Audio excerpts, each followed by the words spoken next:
एक लड़का जब जिसको एक कंपनी के हायरिंग मैनेजर ने पूछा कि ये कौन से कंपनी का फोन है, तब उसने कहा था कि हमको नहीं पता है, और इसी के चलते उस लड़के को नौकरी नहीं मिली।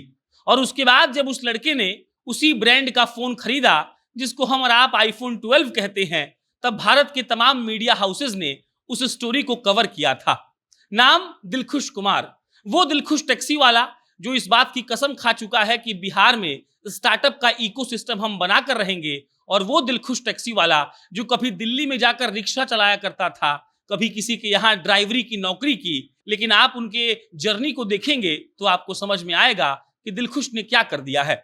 आज की खबर है कि दिलखुश की कंपनी रोडवेज को $50,000 के इन्वेस्टमेंट की ऑफर आई है, और वो ऑफर उन्होंने स्वीकार भी कर लिया है। दिलखुश की कंपनी रोडवेज, जिसका प्रचार आप जनता जंक्शन पर देखते रहते हैं, रोडवेज क्या करती है?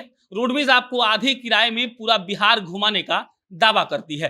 आप प्ले स्टोर पर जाते हैं, उस ऐप को डाउनलोड करते हैं, आप राइड शेड्यूल करते हैं, और उसके बाद आपको आधे किराए लगते हैं कहीं भी जाने के लिए। वही कंपनी जिसका नाम रोडवेज है, दिलखुश उसके फाउंडर हैं। महज 7 महीने पहले ये कंपनी लॉन्च होती है, और लॉन्च के महज 7 महीने के भीतर लमसम 45 लाख रुपए का फंड रेज होता है, और ये fund raise Mithila angel network के द्वारा करवाया जाता है। अरविंद झा सर इस कंपनी के मेंटोर हैं, और अरविंद झा सर के ही बदौलत मिथिला एंजल नेटवर्क की मदद से लमसम $50,000 से ज्यादा का फंड रेज दिलखुश की कंपनी ने किया है। अभी बस 2 मिनट पहले मेरी दिलखुश से बात हो रही थी। दिलखुश ने कहा कि हम चाहते हैं कि लोगों तक ये बात पहुंचे कि अगर आप कोई धंधा बिहार में आकर कर रहे हैं, महज 7 महीने के भीतर ही आपको $50,000 देने वाले कई एनआरआई ऐसे हैं जो ऐसे बिजनेसेस की तलाश कर रहे हैं। वो कह रहे थे अब तक 1,28,000 लोगों ने हमारे ऐप को डाउनलोड कर लिया है। महज 6 महीने के भीतर हमने लाखों लोगों को टैक्सी प्रोवाइड किया है। महज 6 महीने के भीतर हमने लाखों लोगों को पैसे बचवाए हैं, और इसी के चलते हमारी कंपनी आगे बढ़ रही है। हम जब भी धंधे की बात करते हैं तो हमें मालूम पड़ता है कि बिहार में कोई धंधा हो ही नहीं सकता है। हम कहते हैं कि सरकारें कुछ बेहतर काम नहीं कर रही हैं, लेकिन दूसरी तरफ सहरसा का रहने वाला दिलखुश, जो कभी रिक्शा चलाया करता था, कभी जाकर किसी कंपनी में नौकरी मांगी थी, तो नौकरी इसलिए नहीं मिली थी क्योंकि उस आदमी ने आईफोन का लोगो नहीं पहचाना था। उसे पता ही नहीं था कि आईफोन नाम का कोई फोन अभी इस दुनिया में होता है। लेकिन आज जब दिलखुश की कंपनी को $50,000 की इन्वेस्टमेंट मिली है, तब वो एकदम से खुश हो गए हैं।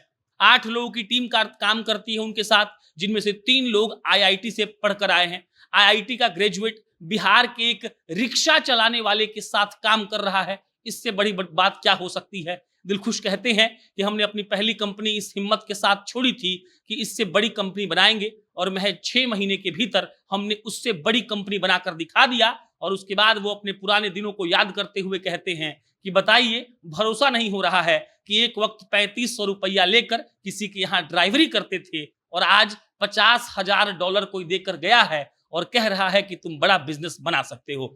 दिलखुश की कहानी जब आप पढ़ेंगे तो आपको लगेगा कि इस दुनिया में वाकई कुछ भी हो सकता है। वो दिलखुश जिसने सहरसा के सड़कों पर बस चलाना सीखा था, वो दिलखुश जिसके पिता ड्राइवर है, वो दिलखुश जो खुद ड्राइवरी कर चुका है, और वो दिलखुश जो कभी आईफोन का लोगो नहीं पहचानता था, और आज उसी दिलखुश को लमसम 30 एनआरआई लोगों ने मिलकर फंड दिया है, और इस बात का वादा भी किया है कि अभी और फंड देंगे क्योंकि आपके बिजनेस में हमको स्कोप दिख रहा है।